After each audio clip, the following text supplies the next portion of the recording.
चलो हम आज से अपना ज्योतिष का स्टार्ट कर रहे हैं। अब देखो, ज्योतिष और इसको इंग्लिश में कहते हैं एस्ट्रोलॉजी। एस्ट्रोलॉजी तो फॉरेन वालों ने बनाया है, ये वर्ड हमारा है ज्योतिष। अब हम इसको संधि विच्छेद कर देते हैं।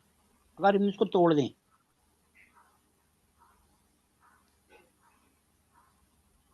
तो ये हो जाएगा ज्योतिष। हम एक किस्म का यह कह सकते हैं कि अंधेरे में रोशनी की किरण दिखाने वाला, अंधेरे में ज्योति जलाना। कह सकते हैं नहीं कह सकते?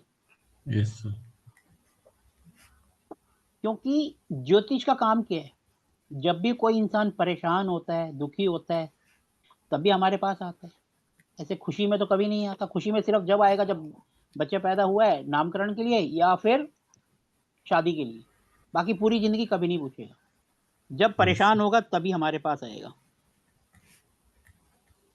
इसीलिए ज्योतिष का मतलब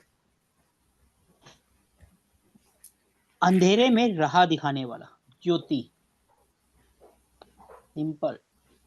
कोई अगर आपको बोलता है ना कि ज्योतिष टाइम पास करते हैं, तो बोलना भैया अंधेरे में जब आप पढ़ोगे तो राह यही लोग दिखाएंगे।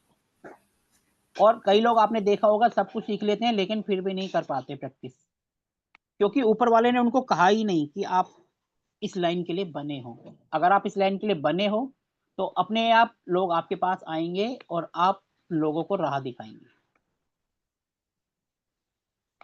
लेकिन अब ये था अंधेरे में राह दिखाना, ज्योति का मतलब। लेकिन आजकल तो ये प्रोफेशन बन गया है। अब लोगों ने इसको बना दिया प्रोफेशन।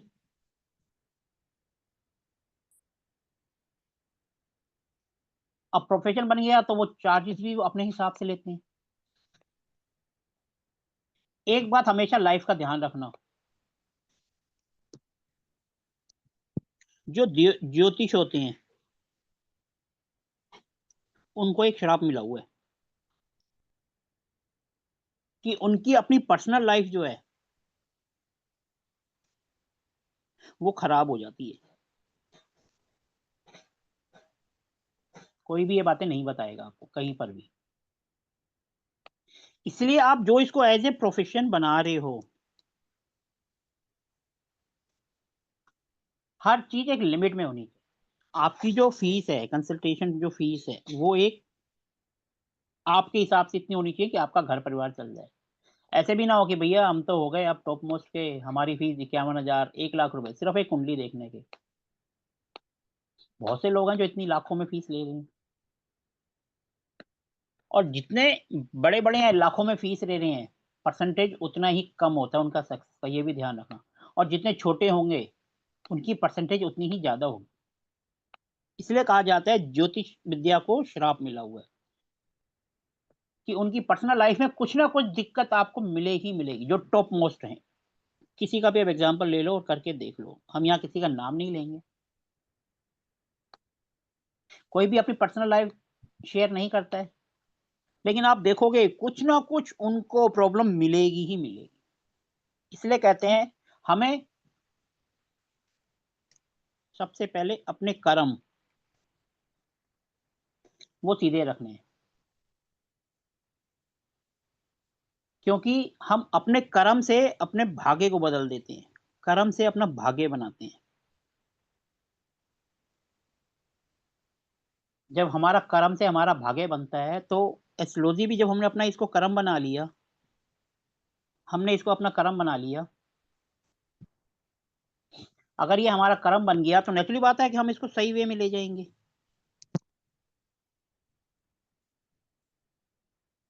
अब जैसे बहुत से लोग आते हैं, भैया कुंडली से सट्टे का नंबर बता दो, और अगर गलती से तुक्का लग गया, वैसे पता चल जाता है, कोई बहुत बड़ी बात नहीं है। एक बार उसको मजा आ गया तो हर बार पैसे लेगा और करेगा। यहीं आके हमारे कर्म के आगे क्वेश्चन मार्क लग जाता है, क्योंकि हमने, हमारा काम था लोगों को राह दिखाना, और हम कहाँ चले गए, हमने अपनी राह ही बदल ली। हम दूसरी जगह चले गए। हम चले गए भैया मनी, पैसा पैसा, पैसे के पीछे भागते चलेगा। यहाँ पर जो है हमने अपनी जो ये जो था हमारा, इसको तो हम भूल ही गए, हम बस इसी को ध्यान में रख दिया। इसलिए ज्योतिष विद्या को श्राप है कि उनकी पर्सनल लाइफ हमेशा आपको गड़बड़ मिलेगी। कोई बोलता ना मेरी पर्सनल लाइफ बहुत अच्छी है, ये है वो है, जो टॉप मोस्ट के हैं उनका आप देख लो, कहीं ना कहीं कुछ ना कुछ उनकी लाइफ में आपको प्रॉब्लम मिलेगी ही मिलेगी। हेलो। हाँ जी सर। बाय सर कुछ, मिस्टेक, बाय मिस्टेक। ठीक है जी। तो ये इसीलिए कहते हैं कि भैया ज्योतिष को कुछ भी करना चाहिए सोच समझ कर, क्योंकि आप दिन भर, हम प्लैनेट्स की बात करते हैं, हम प्लैनेट्स के नाम लेते हैं, ठीक है जी। ये 9 के 9 जो प्लैनेट होते हैं, हम दिन भर इनके साथ करते रहते हैं। हम शनि महाराज को शनि शनि करते रहते हैं, जबकि सबसे ज्यादा रोल इन्हीं का होता है, शनि महाराज जी का।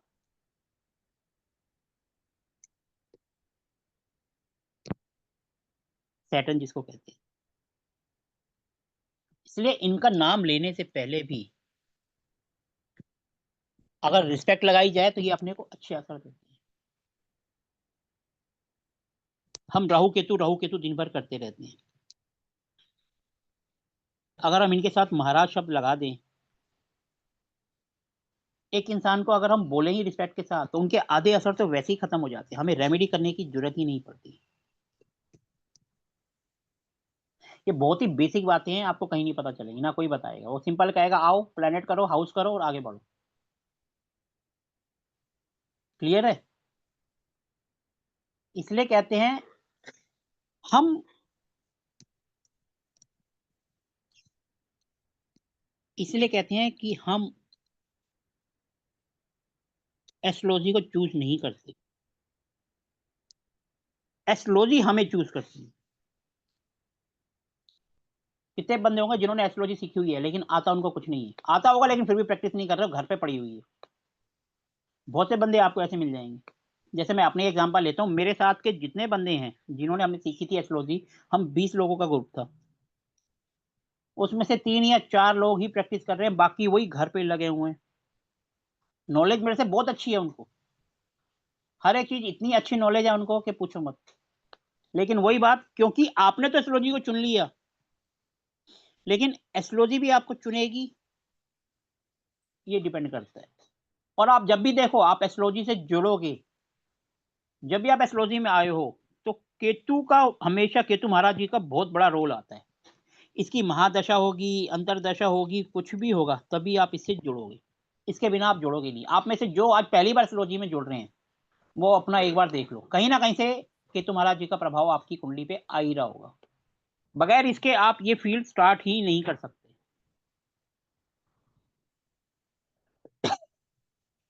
क्लियर है?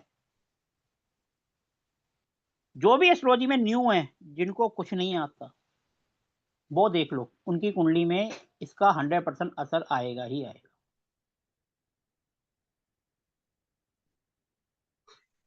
ये तो होगी थोड़ी सी एक्स्ट्रा जानकारी, जो कि out of the course, course का पार्ट नहीं है, आउट ऑफ द कोर्स। अब हम चलते हैं अपने एस्ट्रोलॉजी के पार्ट पर, क्योंकि एस्ट्रोलॉजी अब न्यू वन है, जिनको कुछ भी नहीं पता एस्ट्रोलॉजी होती क्या है। इसको हिंदी में कुंडली और इंग्लिश में हॉरोस्कोप भी कहते हैं। इसको बनाने के लिए हमें 3 चीज सबसे पहले चाहिए। डेट ऑफ बर्थ, इंसान कब पैदा हुआ। दूसरा अपने को चाहिए प्लेस ऑफ बर्थ, कहां पर वो बंदा पैदा हुआ। तीसरा टाइम ऑफ बर्थ, कितने बजे पैदा हुआ। अगर आपके पास ये 3 चीजें हैं तो आप 2 मिनट में किसी भी इंसान की कुंडली बना सकते हो, सिर्फ 2 मिनट में। पहले तो पंचांग देखते थे, हाथ से बनाते थे, पूरा दिन लग जाता था, लेकिन आजकल वो टाइम नहीं है। आजकल सबका काम है सिर्फ कुंडली में प्रिडिक्शन करना, कुंडली बनाना से दूर रहते हैं। सॉफ्टवेयर में डालो, ऐप में डालो, 2 मिनट में बन के आ जाती है। अब बात आती है कि हम इसके लिए कौन सा सॉफ्टवेयर या ऐप यूज करें, क्योंकि जब हमारे पास ये चीजें आ गई तो अपने को चाहिए ना भैया हम कहाँ पर जाएं, क्या डालें। अब हम सबसे पहले, क्योंकि मोबाइल फोन सबके पास है, लैपटॉप हर कोई लेकर नहीं घूमता है, लेकिन मोबाइल स्मार्ट है, हर कोई लेकर घूमता है। तो हम सबसे पहले मोबाइल में ऐप की बात करते हैं। जब हम ऐप की बात करते हैं इसका मतलब मोबाइल के लिए। जब हम सॉफ्टवेयर की बात करते हैं,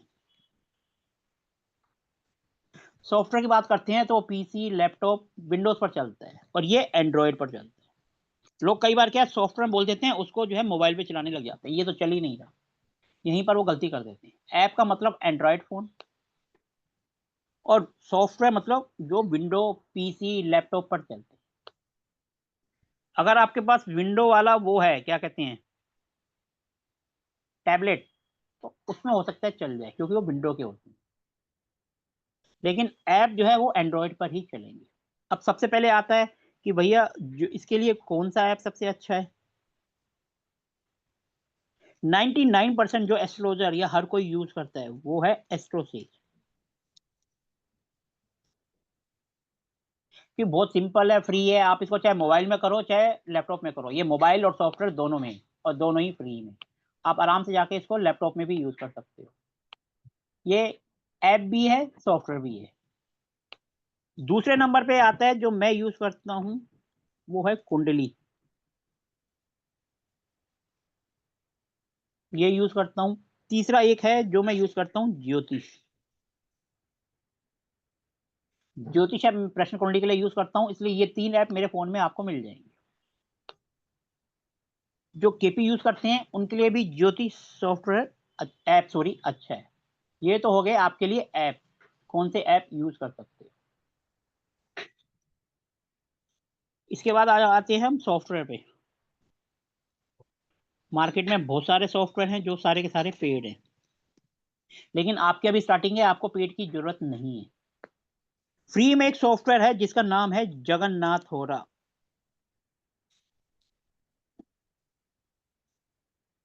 ये सब पेड का भी बाप है। बस इसमें ये है कि हम कुंडली बनाकर किसी को दे नहीं सकते, लेकिन इसके अंदर वो फीचर्स हैं जो पेड के अंदर भी नहीं है। प्रिडिक्शन के लिए बहुत बढ़िया है ये।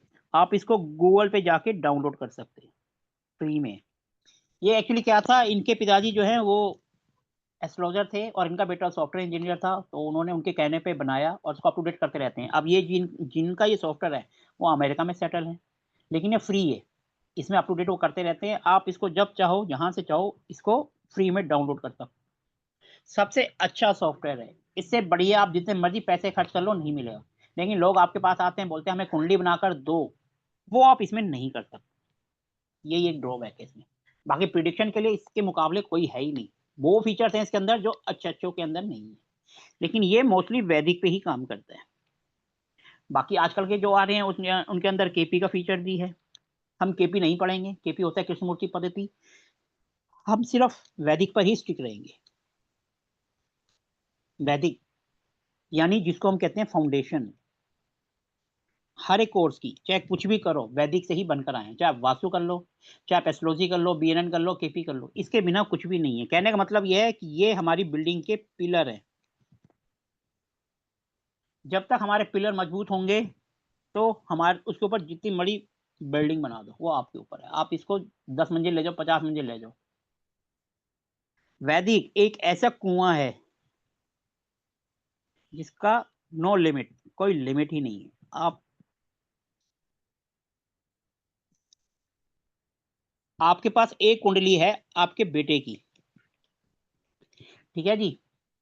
बेटे से आप पापा की बना सकते हो, मम्मी की बना सकते हो, पड़ोसी की बना सकते हो, मामा की बना सकते हो, नाना की बना सकते हो। पता नहीं कितनों की आप बना सकते हो, जिसका कोई लिमिट ही नहीं है, सिर्फ एक डिटेल से। इसीलिए वो कहते हैं ना कहावत, sky is not a limit, वो अपना वैदिक है। इसको जितना आप डिटेल में करो, जितनी बार पढ़ोगे, हर बार कुछ ना कुछ नया आएगा। कहने को तो सिर्फ एक कुंडली में 12 हाउस और 9 प्लेनेट हैं, लेकिन इनके कॉम्बिनेशन इतने हैं कि जिसकी कोई लिमिट ही नहीं है। हजारों में आप एक कुंडली देखोगे, फिर दूसरी देखोगे, तीसरी देखोगे, सब में हर कुछ अलग दिखेगा। और एक आप कुंडली से 5 मिनट के अंदर उनके फीचर्स बता दोगे। ये इंसान ऐसा है, सामने वाला भी चौंक पड़ जाता है, ये इतनी जल्दी कैसे बता देते। बस ये है कि आप इसमें कितना डीप जाते हो, ये इस पर डिपेंड करता है। जितना आप डीप जाते जाओगे आपकी नॉलेज बढ़ती जाएगी। मेन कहने की बात है, आपका फाउंडेशन जितना स्ट्रांग होगा उसके आप कुछ भी करते जाओ। अगर आपका फाउंडेशन स्ट्रांग है, उसके बाद आप कोई भी कोर्स नहीं करते हो, तो यूट्यूब आपके लिए खजाना है। हर कोई आता है 2 मिनट की बात बोल के चला जाता है रील बना के। आपको नॉलेज है तो आप उसके पॉइंट को पकड़ लोगे, उसने कहा क्या कहा, क्योंकि आपका फाउंडेशन मजबूत है। और अगर आपका फाउंडेशन वीक है तो रील बस आप टाइम पास करने के लिए देखो। अगर आपको वास्तु आता है तो आप रील में फटाक से पकड़ लोगे उसने क्या बोला है। ठीक है जी। तो इसीलिए फाउंडेशन जितना स्ट्रांग होगा उतना ज्यादा अच्छा है। ठीक है जी। अब हम आते हैं कुंडली बनाने के लिए। हम ऐप में गए, सारी चीजें डाली और एक कुंडली बन के आ जाती है। अब कुंडली बनती कैसे है, वो एक ऐसा बॉक्स बन के आ जाता है हमारे सामने।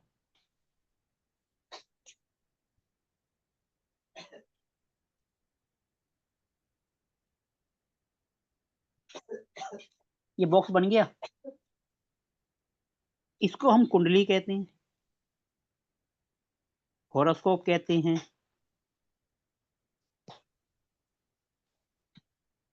कई जगह इसको पत्रिका भी कहा जाता है, कुछ भी कहते हैं। लेकिन ये है 12 बॉक्स, हमारी जिंदगी की पूरी कहानी, जब से हम पैदा हुए और जब तक हम रहेंगे, सब कुछ ये 12 बॉक्स डिसाइड करती है। इसको हम कहते हैं D1 चार्ट इंग्लिश में, और हिंदी में कहते हैं लगन चार्ट। ये जो 12 हाउस हैं ये फिक्स रहते हैं, ये कभी मूवमेंट नहीं करते। जो मूवमेंट करती हैं इनके अंदर राशियां होती हैं, वो मूवमेंट करती हैं। हाउस ये 1, ये 2, ये 3, ये 4, ये 5, ये 6, ये 7, ये 8, ये 9, ये 10, ये 11 और ये 12। ये फिक्स नहीं रहेंगे। जब भी कोई इंसान पैदा होता है तो ये जो लगन है 1 नंबर, इसको हम लगन कहते हैं, ये बदलता रहता है। ये लगन 2 घंटे में बदल जाता है। अभी आप देख लो जो भी लगन चल रहा है, इस टाइम जो भी लगन चल रहा है 2 घंटे बाद देखोगे वो बदल जाएगा, फिर 2 घंटे बाद बदलता है। ऐसे ही पूरे दिन में 24 घंटे, और ये 12 हाउस 2-2 घंटे के हिसाब से मूवमेंट करते हैं। क्योंकि ये अभी 1 है,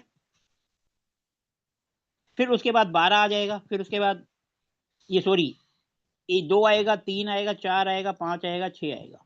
इस तरीके से ये घूमता है, इस तरीके से इसकी मूवमेंट होती रहती है। ये इस तरीके से चलता रहेगा और आगे बढ़ता रहेगा। ठीक है जी। सारे प्लेनेट सीधे चलते हैं, क्लॉकवाइज चलते हैं, सिर्फ राहु महाराज और केतु महाराज जी ही एंटी क्लॉकवाइज चलते हैं। वो यहाँ की तरफ चलते हैं, वो ऐसे आएंगे 5 4 3 2 1, वो उल्टे चलते हैं। बाकी सारे प्लेनेट सीधे चलते हैं। ठीक है जी। अब जो है ये हमारे जो 12 हाउस हैं ये फिक्स रहते हैं, ये कभी बदलते नहीं है, चाहे कुछ हो जाए, ये फिक्स रहते हैं। इसका मतलब इनके एट्रीब्यूट्स भी,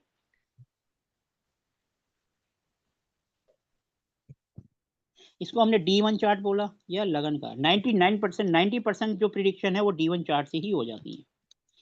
बहुत से काम होते हैं इसके बाद, जब कई शादी देखते हैं तो हम इनके आगे के चार्ट होते हैं, जैसे D9 जिसको हम डिविजनल चार्ट बोलते हैं।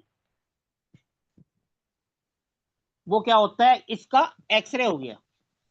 और ज्यादा हम डीप चले, जॉब का देखना है तो हमने D10 देख लिया। देखने का तरीका सबका एक ही रहता है, सबके सब आपको बोलेंगे हम डिविजनल चार्ट सिखा रहे हैं, हम ये कर रहे हैं, वो कर रहे हैं।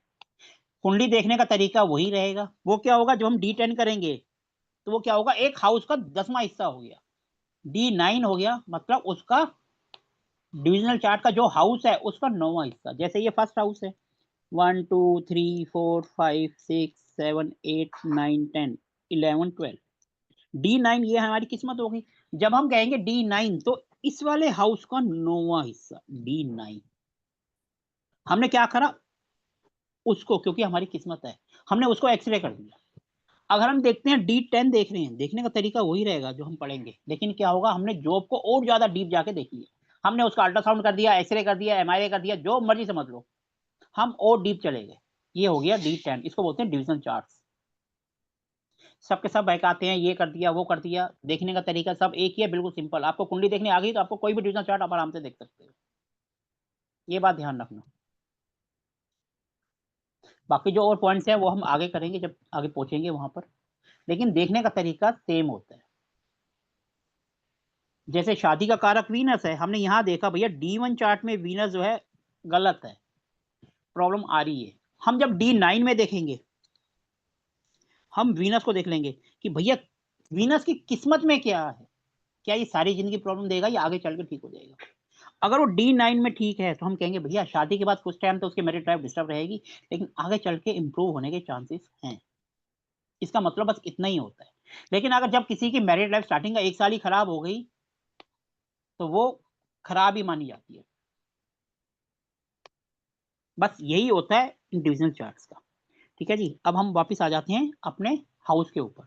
हाउस तो पता चल गए, first house, second house, third, ये तो पता है। दोबारा से बना देता हूँ एक छोटी सी।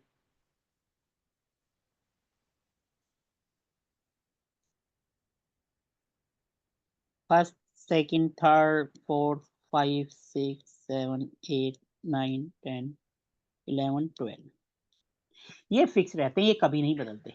ये अब हम इनके थोड़े से एट्रीब्यूट्स को पढ़ते हैं कि हम फर्स्ट हाउस से क्या देखते हैं और बाकी और हाउस से हम क्या देखते हैं। क्लियर है? क्योंकि ये जो एट्रीब्यूट्स हैं हाउस के, ये सबके सेम रहेंगे, किसी के नहीं बदलेंगे। बदलेंगे तो सिर्फ राशि के। ठीक है जी, तो अब हम थोड़ा सा इन हाउस के बारे में पढ़ते हैं। जैसे ये फर्स्ट हाउस, फर्स्ट हाउस से हम क्या देखते हैं? फर्स्ट हाउस हो गया हमारा चेहरा।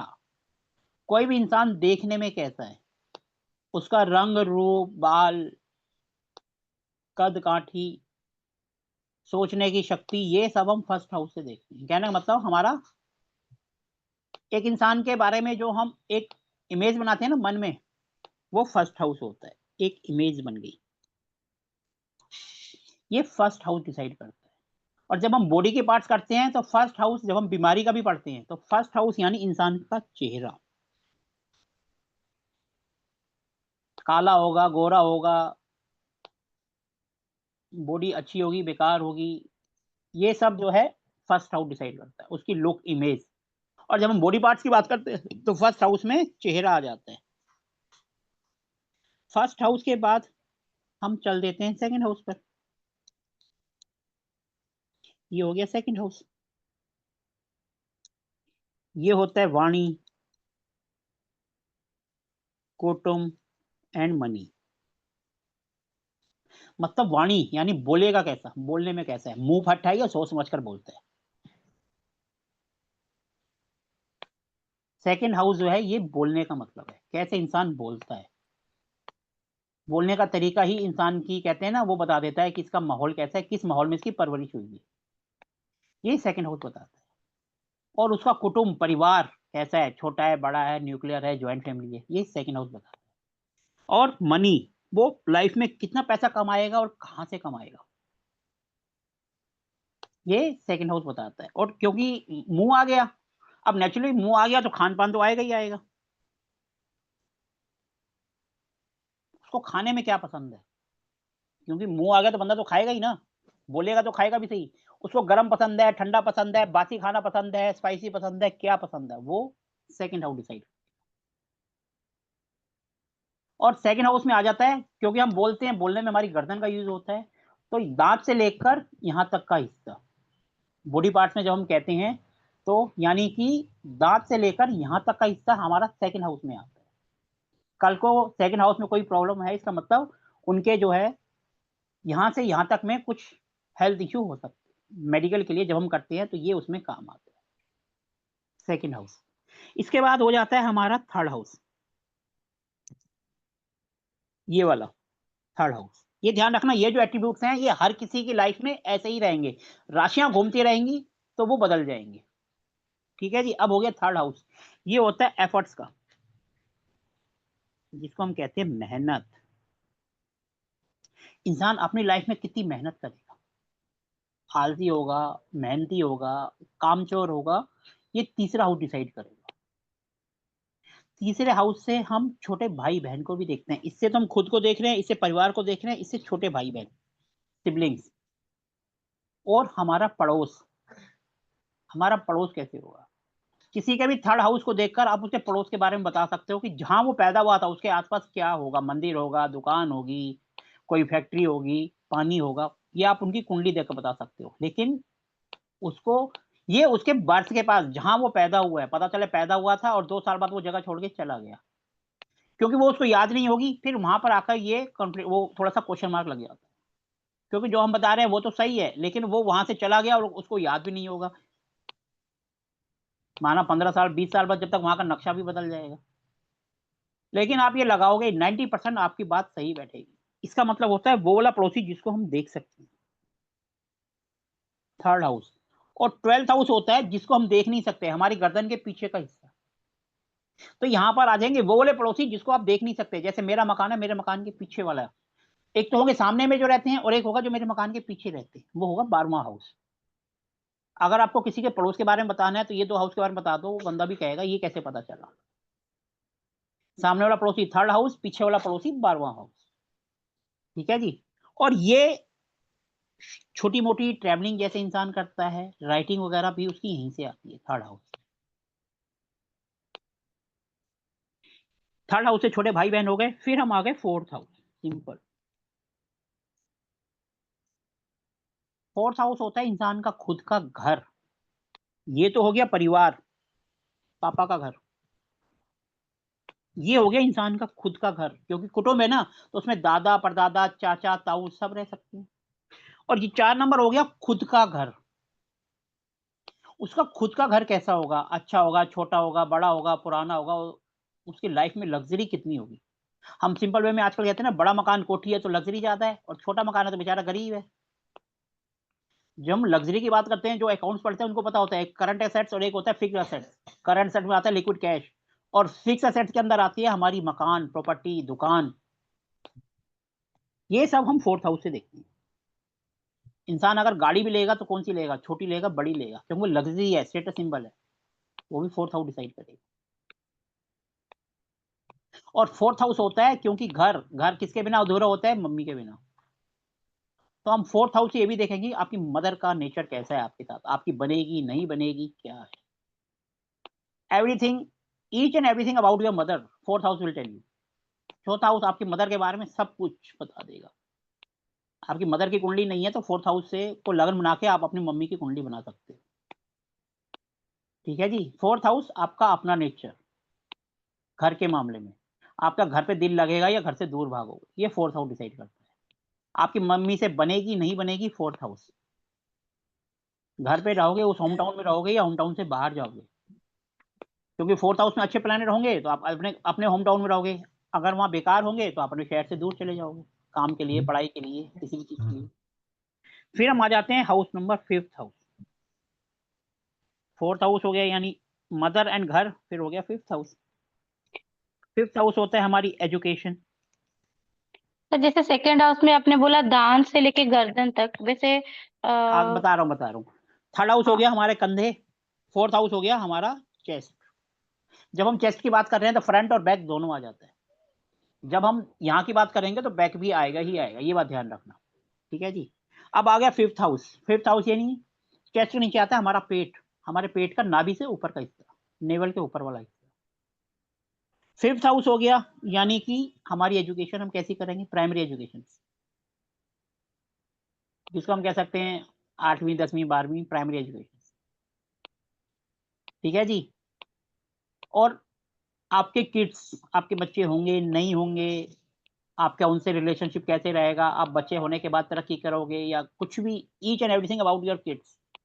और दूसरा आपके रिलेशनशिप, जो आजकल सबसे बड़ा टॉपिक है, वो 5th हाउस डिसाइड करता है। 5th हाउस से आप एजुकेशन देखोगे, किड्स देखोगे और रिलेशनशिप। आप शादी के बाद घूमने के लिए बाहर जाओगे या पढ़ाई के लिए जाओगे, 5th हाउस ही रिप्लाई करेगा। वहाँ पर आपको एज फैक्टर देखना है। अगर कोई बोल रहा है कि 25 की एज में मुझे जाना है, तो नेचुरली बात है पढ़ाई कंप्लीट करने के बाद वो शादी के बाद के लिए पूछ रहा है। और अगर वो पूछ रहा है 20-21 के लिए, तो इसका मतलब वो एजुकेशन के लिए पूछ रहा है। दोनों का आंसर इसी से देना है, 5th हाउस से, लेकिन वहां पर उसकी एज मैटर करती है। अब अगर पूरा कोई तकिया 31 खड़ा साल कर का है दिया। तो वो पढ़ाई के लिए तो वो घूमने फिरने के लिए हो सकता है, रोमांस के लिए, जैसे वाइफ के साथ घूमने जा रहा है, तो ये 5th हाउस डिसाइड करेगा। अब हमारे कुछ हाउस ऐसे होते हैं जो कि जिनको हम प्रॉब्लम वाले कहते हैं। इंसान की लाइफ में हमेशा खुशी तो ना आती है, प्रॉब्लम भी तो आती है। प्रॉब्लम आती है तो हम उसको कहते हैं त्रिक भाव। त्रिक यानी कि प्रॉब्लम देने वाले वो होते हैं 6, 8 और 12। छठा लड़ाई झगड़ा देता है, 8वां मेंटल टेंशन देता है और 12वां जेल हॉस्पिटल पहुंचा देता है। तो ये प्रॉब्लम वाले होते हैं। अब हम आ गए 6 हाउस पे। 6 हाउस जैसे पता है त्रिक भाव नेगेटिव हाउस है, ये अपने को देता है रोग, ऋण एंड शत्रु। रोग मतलब बीमारी। बीमारी अपने को कैसी होगी, लंबी होगी, छोटी होगी, किस टाइप की होगी, ये 6 हाउस डिसाइड करेगा। ऋण, कर्जा कितना होगा, ये भी छठा हाउस डिसाइड करेगा। और शत्रु, हमारे शत्रु सामने होंगे या छुपे हुए होंगे, हमारे को आजकल तो कोर्ट केस हो गया शत्रु वगैरह, ये सब रोग, ऋण, शत्रु, ये 6 हाउस आपका डिसाइड करता है। छठे हाउस से आपका होगा 6 हाउस, यानी आपके छुपे हुए एनिमी या सामने वाले एनिमी। और इसका एक प्लस पॉइंट ये होता है कि आप यहाँ से जो है कंपटीशन होता है ना, गवर्नमेंट एग्जाम का या किसी भी तरह का कंपटीशन, वो भी आप यहीं से देखते हो। इसके प्लस पॉइंट को पकड़ना है तो भैया लोन का काम कर लो, क्योंकि ऋण दे रहे हैं ना, वो लोन का काम कर लो। जो चीज नेगेटिव होते हैं उसको आप पॉजिटिव कर लो, तो वो आपको फिर उतने गलत इफेक्ट नहीं देता। ठीक है जी, ये हो गया आपका रोग, ऋण, शत्रु। अब देखो, हमने कुंडली बनाई तो वो 1, 2, 3, 4, 5, 6, 12 होते हैं ना, तो 6 यानी आधी हो गई, हाफ हो गई। हाफ यानी कि इंसान की कब होती है, जब इंसान शादी करता है। सर 6 से कौन सा वाला देखेंगे पार्ट बॉडी का? मैडम पेट का नीचे का हिस्सा, नाभि के ऊपर का हिस्सा 5वां और नीचे का हिस्सा 6ठा। अब 7th हाउस हो गया, यानी हाफ हो गया कुंडली का। और हमारी लाइफ ही कब होती है, शादी के बाद दोबारा शुरू होती है। तो इसलिए 7th हाउस होता है वाइफ का, वीनस।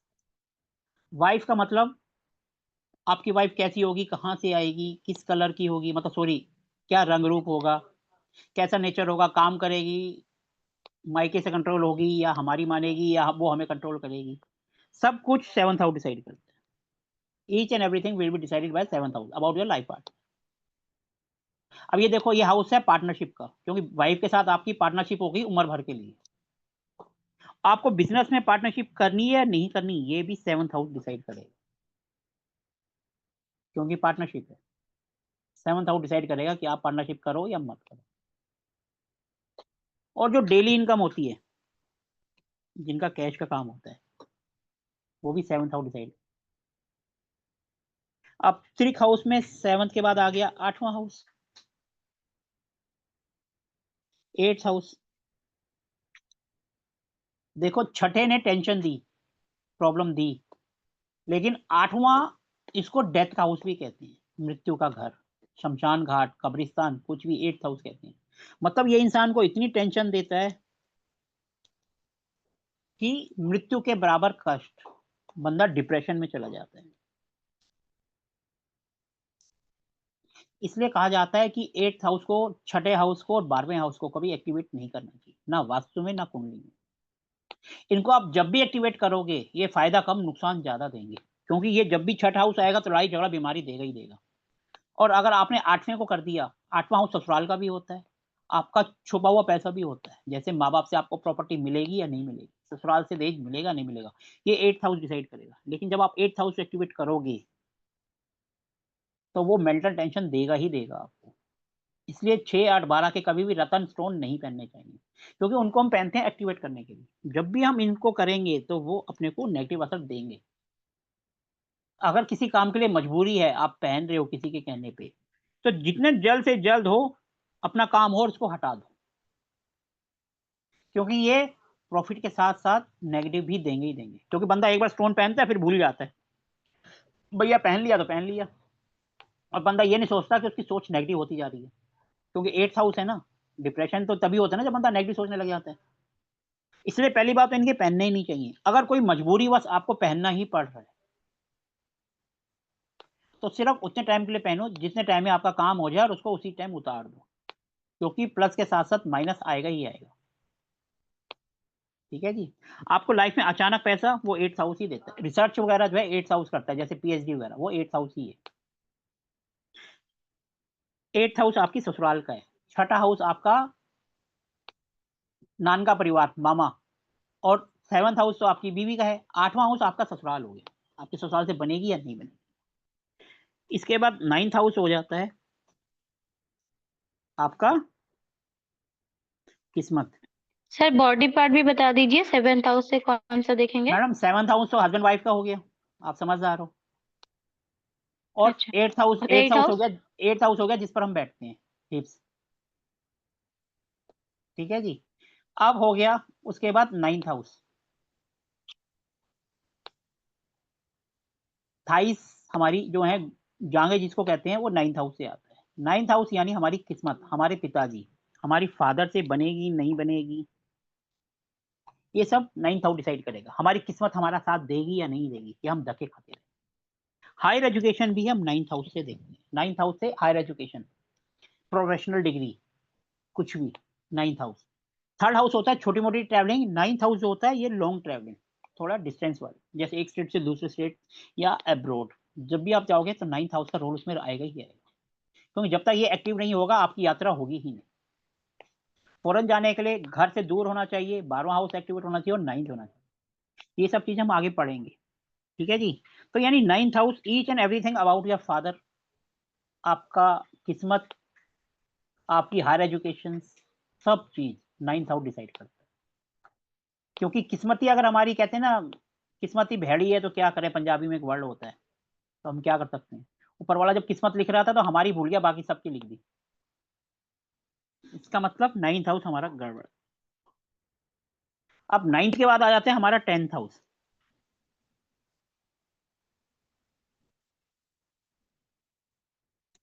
ठीक है जी। हमारा हो गया 10th हाउस, प्रोफेशन। इंसान अपनी लाइफ में क्या काम धंधा करेगा, नौकरी करेगा, बिजनेस करेगा, अर्निंग किसके थ्रू करेगा। क्योंकि शादी तो तभी होगी ना जब बंदा कुछ काम धंधा करेगा। जब काम धंधा ही नहीं करेगा तो शादी कहाँ से होगी।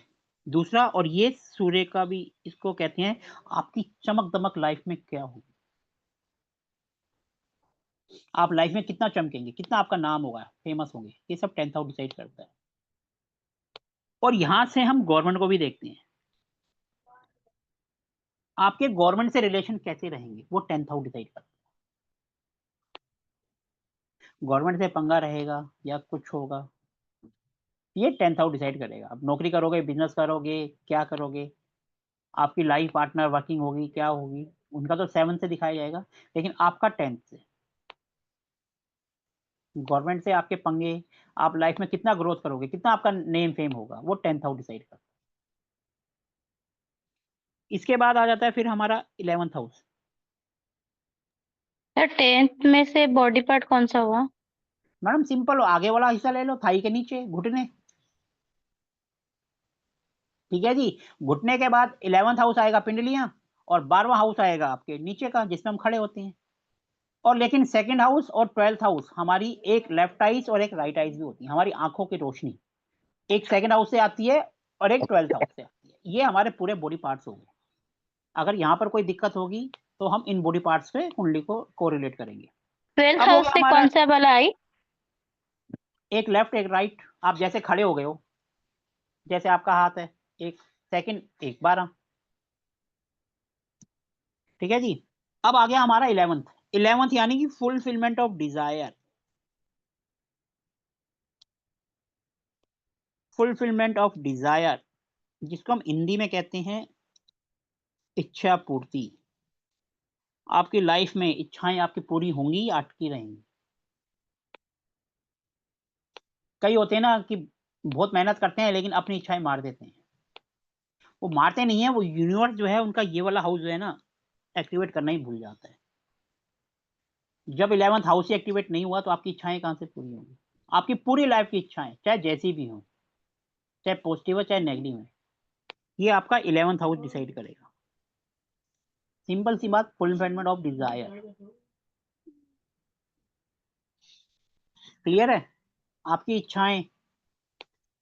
और यहां से जो है 11th हाउस से हम देखते हैं हमारा फ्रेंड सर्कल और आपके बड़े भाई बहन कैसा होगा। अगर यहां पर सन आ गया तो आप ये कह लो सन चमकने का कारक होता है, रॉयल को बताता है।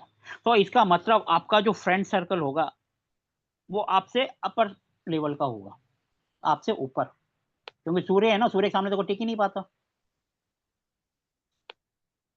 आपका फ्रेंड सर्कल आपसे टॉप लेवल का होगा, और अगर अच्छे प्लैनेट हैं तो आपको प्रॉब्लम में साथ देंगे, और अगर नेगेटिव प्लैनेट हैं तो लात मार के निकल देंगे। आप कौन, मैं कौन, ये 11th हाउस डिसाइड करता है।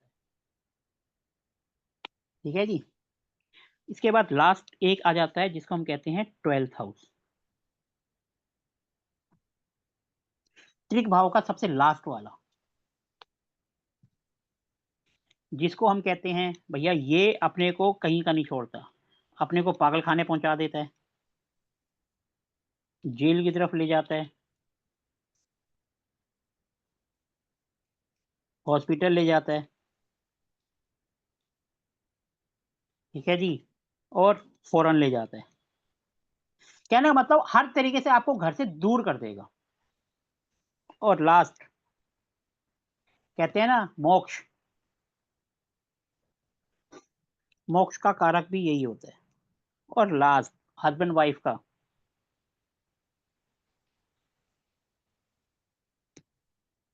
ये भी यहीं से देखा जाता है। ठीक है जी। किसी इंसान की जो पर्सनल लाइफ है वो हम 12th हाउस से देखते हैं, जिसको मैरिड लाइफ भी कह सकते हैं। ठीक है जी। जब भी ये अगर सर हम इसके अकल्ट माइनस भी पॉइंट। देखा जाएगा? हाँ जी। ऑकल्ट भी देखा जाएगा ना 12th हाउस से सर? मैडम ओकल्ट देखने के लिए वो मैंने आपको शुरू में बताया, केतु का एट कहने का रोल एट में? आएगा, पांचवा, आठवां और 12वां और 9th, ये आपके रोल ओकल्ट के लिए होते हैं। ये जो हम आगे पढ़ेंगे तो आपको अपने आप क्लियर होगा, अभी हम सिर्फ बेसिक ही कर रहे हैं। ठीक है जी। अगर हम इनके एट्रीब्यूट्स को देखें तो सारे नेगेटिव हैं। अगर हम नेगेटिव को पकड़ ले तो पॉजिटिव हो जाएगा, जैसे पागल खाना है तो हम पागल खाने में कोई काम कर लें, जरूरत है ना वहाँ पे कोई ना कोई सप्लाई भी तो कर सकते हैं हम। जरूरत होना है कि हम पागल होंगे तभी पागल खाने जाएंगे, कुछ सप्लाई कर सकते हैं, कुछ काम कर सकते हैं उससे रिलेटेड। जेल, जरूरत हो ना हम जेल जाए, हम जेल में सुपरिटेंडेंट भी तो लग सकते हैं, नौकरी भी तो कर सकते हैं, कैंटीन भी तो खोल सकते हैं, कोई काम भी कर सकते हैं। दूसरा हॉस्पिटल, ऐसी हॉस्पिटल को जरूरत है ना हम भर्ती होंगे, हम अपना मेडिकल प्रोफेशन भी अपना सकते हैं, वहां पे खाने पीने का कर लो, कितने काम है रिसर्च का, ये वो जो आपका दिल हो। ये इनके प्लस पॉइंट है। अब फॉरेन है, फॉरेन को तो हर कोई कहेगा भैया फॉरेन तो पहले ही प्लस है, माइनस क्या है? फॉरेन के नाम पे तो हर कोई खुश हो जाता है भैया बाहर जाना है नौकरी करने। मोक्ष का कारक चाहिए जितने भी हैं, जैसे कोई बाबा जी बन गया मोक्ष, और एंड का जो हमारा मोक्ष होता है वो भी 12th हाउस डिसाइड करता है। ये जितने भी कारक हैं ये अपने को घर से दूर कर देंगे। अगर ये लास्ट वाला खराब हो गया तो मैरिड लाइफ टूट जाती है, वो भी घर से दूर कर देता है। इसलिए जितने भी हैं 12th हाउस के आपको अपने 4th हाउस से दूर करेंगे, अगर यहाँ पर दिक्कत होगी तो हम इनके प्लस पॉइंट को ही पकड़ लें, जितने भी हैं तो अपने को हो जाएगा। अगर हम 8th हाउस जो है अपने को मेंटल टेंशन देता है, शमशान घाट है, तो हम उसमें रिसर्च भी तो आता है, रिसर्च भी तो कर सकते हैं, हम माइंड से रिलेटेड काम भी तो कर सकते हैं, मून से रिलेटेड। और जरूरी है ससुराल, हम ऐसा काम भी तो कर सकते हैं जो दो बंदों को मिला दे उनके ससुराल से। आप हर किसी के पॉजिटिव पॉइंट ले सकते हैं, जैसे छठा है रोग ऋण शत्रु, भैया लॉयर बन जाओ, आपके पास शत्रु भी आ गया, कोर्ट केस भी आ गया, सब आ गया, लोन देने का काम कर लो। आप इनके नेगेटिव को प्लस में करते होगे तो ये हाउस अपने आप अच्छा रिजल्ट देंगे, जब इनकी दशा महादशा आएगी तो। और नहीं तो बैठे रहना कुंडली लेकर, किसके पास जाऊं क्या करूं।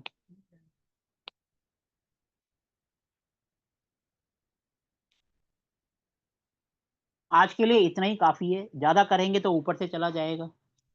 तो इसीलिए धीरे-धीरे आगे बढ़ेंगे। अब इससे रिलेटेड आपको कुछ भी पूछना है तो आप पूछ सकते हो। सर ये थर्ड हाउस आपने जो इसके कारक तत्व बताए थे, थर्ड हाउस में कम्युनिकेशन भी आता है। हाँ जी, कम्युनिकेशन भी आता है, लिखावट भी आती है। अभी तो मैंने हम्म, आपको सिर्फ बेसिक बताए हैं, जब हम कुंडली पढ़ेंगे तो और भी कई चीजें आती जाएंगी। वीजा का कारक भी होता है, अच्छा सर बहुत सारी एक चीज चीजें हैं, और। वो सब आती जाएंगी। क्योंकि अभी तो हमने जी सारी चीज बताएंगे तो आधी ऊपर से चली जाएंगी। अभी सिर्फ वही बता रहे हैं जो मेन है, जो आपके दिमाग में बैठ जाए। फिर उसके बाद तो ऐड ऑन होती जाएंगी, रोज के रोज कुछ ना कुछ नया आता हाँ, जाएगा। जैसे जैसे जो हाउस पढ़ते जाएंगे तो फिर से रिवाइज एक होता चीजें जाए। रिपीट होती जाएंगी, 50 बार रिपीट होंगी हर एक हाउस की। हाँ जी। हाँ सर एक चीज और पूछना था कि जो क्लाइंट आते हैं वो कुंडली बोलते हैं कि हमें कुंडली चाहिए, तो उसके लिए सॉफ्टवेयर परचेस करना पड़ेगा कुंडली का। मैडम पहले सीख तो लो, उसका भी कोई ना कोई नहीं सोल्यूशन आ जाएगा। नहीं सर, मैं तो काफी टाइम से कर रही हूँ ना काम, तो मेरे पास आने लगे हैं। तो मैं सोच रही थी सॉफ्टवेयर काफी महंगा आ रहा है, तो अभी सही रहेगा उसे खरीदना या नहीं ये भी। अभी मत लो, अभी थोड़ा सा कुछ दिन पढ़ लो, फिर आपको अपने आप डिसाइड हो जाएगा कि मैं लूं या ना लूं। हर एक चीज का जो है, हम्म। जहाँ रूल बनते हैं ना वहाँ तोड़ भी आ जाता है। जी।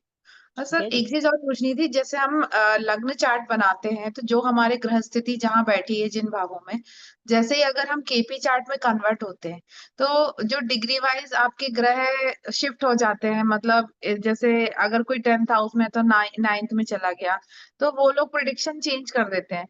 तो उससे और मैडम इसको वो जो है केपी का पार्ट से अभी इतना आगे मत जाओ, इतना एडवांस क्वेश्चन करोगे आधे से ज्यादा तो वैसे ही भाग जाएंगे, उनको अच्छा समझ ही ठीक नहीं है, आएगा। एक इसलिए टाइम जो बाद आप। जो हमने पढ़ा है ना, जो हमने पढ़ा है उसी हम्म। से रिलेटेड क्वेश्चन करो तो सबके काम आएगा। आंसर तो हम सबके कर देंगे, लेकिन यह है कि आधे से ज्यादा को लगेगा कि हाँ अपने को तो समझ ही नहीं आ रहा। इसलिए आज जी हमने D1 चार्ट पढ़ा है तो D1 पढ़ो। जी जी जी। एक एक छोटा सा क्वेश्चन और था। जैसे कि अगर जो 12th हाउस में हमारे गुरुदेव बैठे हैं और उनकी महादशा आ गई है, तो गुरुदेव की जो दृष्टियां होती हैं, जैसे हुई 5वीं 7वीं 9वीं, तो मतलब उनका जो फिफ्थ 5वीं दृष्टि तो 4th हाउस पे आएगी। इसके बाद 7वीं दृष्टि उनकी 6th हाउस पे आएगी, और जो 9वीं दृष्टि उनके 8th हाउस पे आएगी। तो यहाँ पर मैडम छठा अब और अब आठवां। अब आप देखो, ये देखो, इसको सिंपल से में समझो। गुरुदेव जहाँ बैठते हैं वहाँ नुकसान करते हैं, जहाँ देखते हैं वहाँ फायदा करते हैं। गुरुदेव कहाँ बैठ गए? हॉस्पिटल में। हॉस्पिटल में बैठे जी। उन्होंने दृष्टि मारी घर पर, हाँ तो यानी कि घर वाले को एक्टिव कर दिया। ठीक है। फिर उनकी दूसरी दृष्टि गई छठे हाउस पे, उन्होंने बीमारी हाँ को एक्टिवेट कर दिया। 8वें में गए, मेंटल टेंशन दे दी। तो इसका मतलब वो कहेंगे घर से दूर कैसे करेंगे जब हॉस्पिटल में पहुंचाएंगे। और प्रॉब्लम क्या हाँ। होगी? पेट से रिलेटेड, क्योंकि जुपिटर पेट का कारक है। सिंपल, उनको पेट से रिलेटेड कोई प्रॉब्लम के लिए हॉस्पिटल में एडमिट होना पड़ सकता है। नहीं, हॉस्पिटल में एडमिट भी है काफी उनकी जब से महादशा आई है। और गुरुदेव 12th हाउस में, और रोग भी है, ऋण भी है, शत्रु है, मतलब हाँ तो पूरी मैडम लाइफ देखो, जब में। बंदा हॉस्पिटल में जाएगा तो खर्चा तो अपने आप बढ़ेगा बढ़ेगा ना, बीमारी है और पैसा तो हो जाएगा ही जाएगा। सिंपल सी बात, तीनों हाउस को देखा, क्योंकि उन्होंने घर को एक्टिव किया तो घर से दूर हो गए।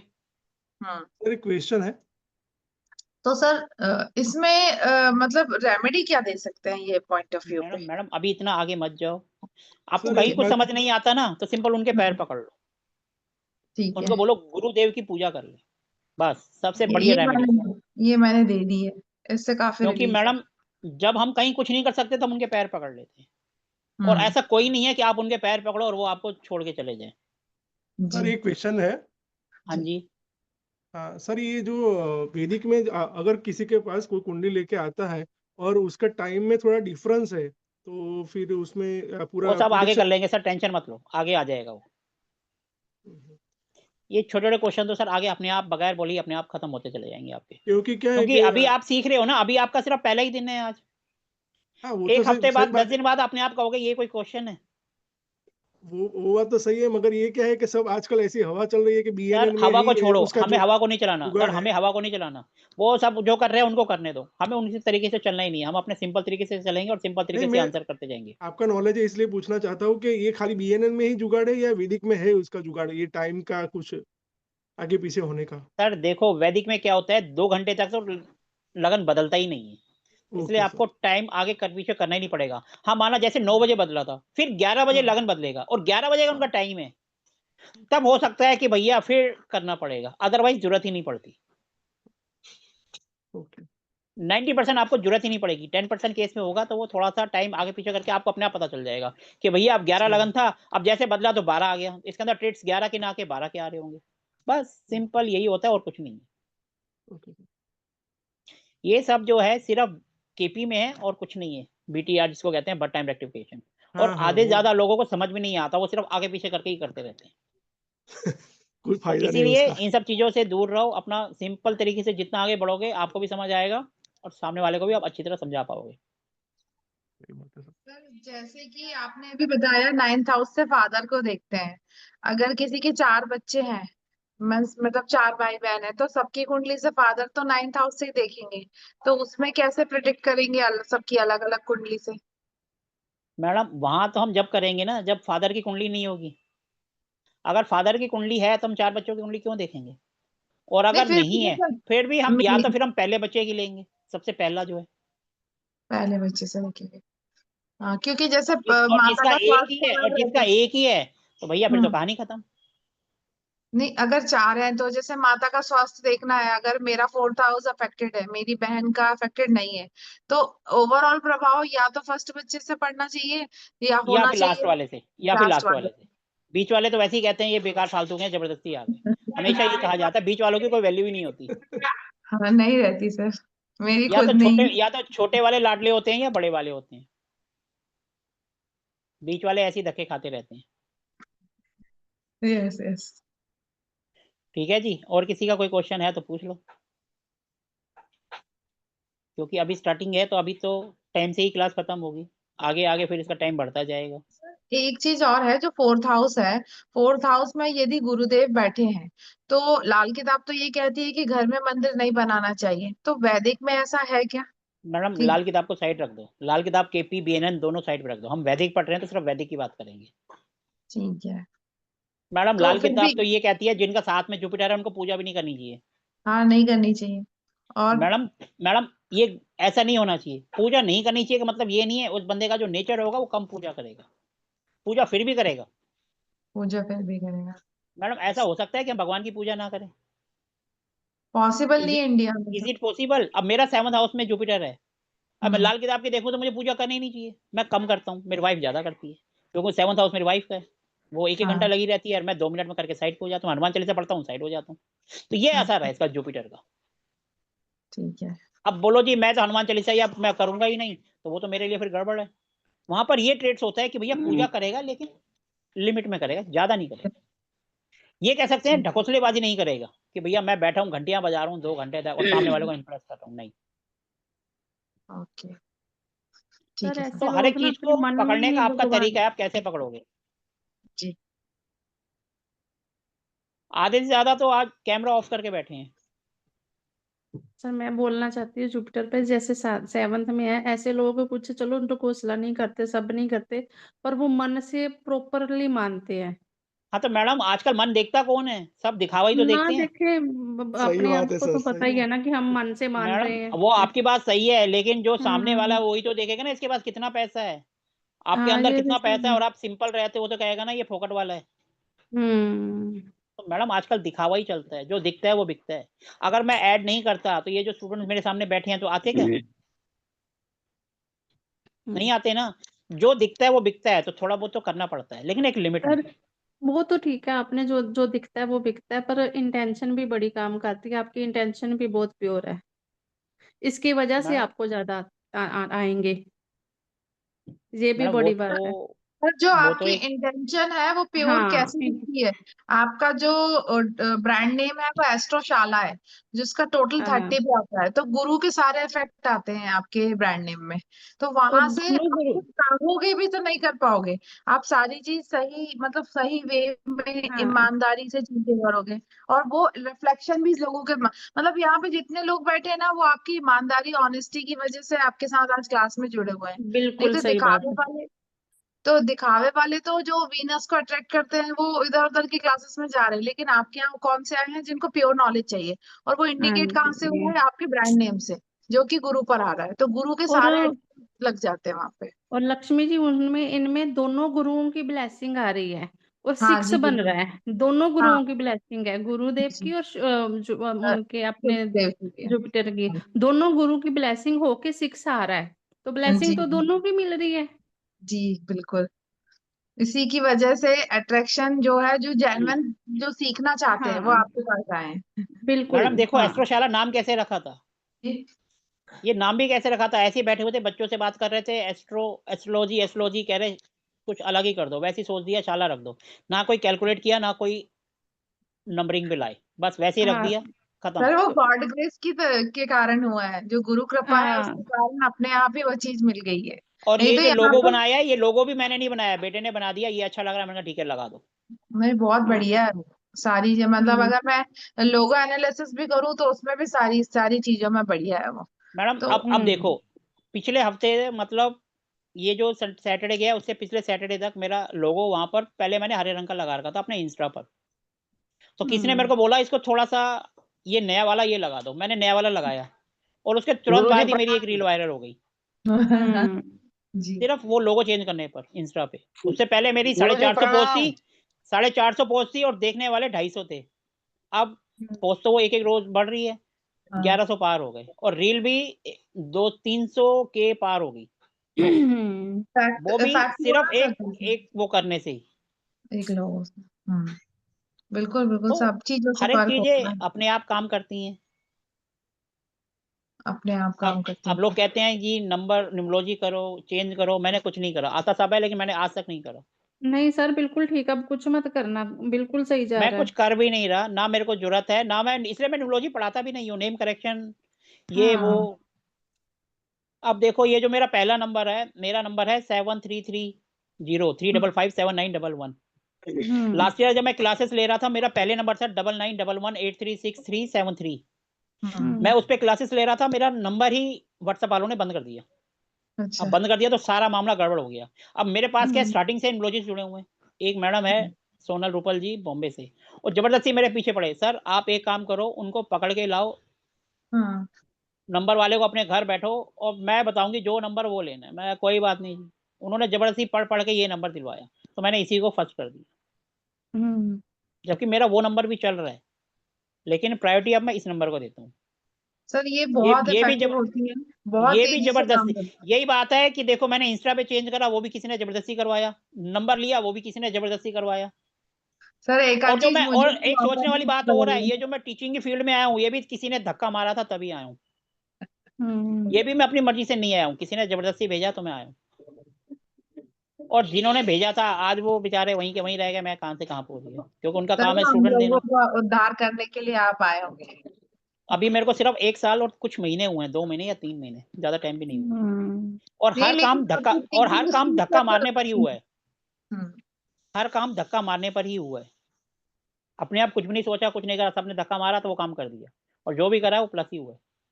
सर ये बस हम स्टार्ट मेरा ही भी करने का था, अगर नीता क्योंकि जी आप नहीं थी तो मैं भी नहीं सर आती। सुनिए, सर सबने धक्का मारा है लेकिन एफर्ट्स तो आपने दिखाया ना, आपने किया। आप आपका सेशन काफी लंबा हो गया, तो हम सेशन को एंड करते हैं। सभी को राधे राधे। राधे राधे सर। राधे राधे। राधे राधे सर।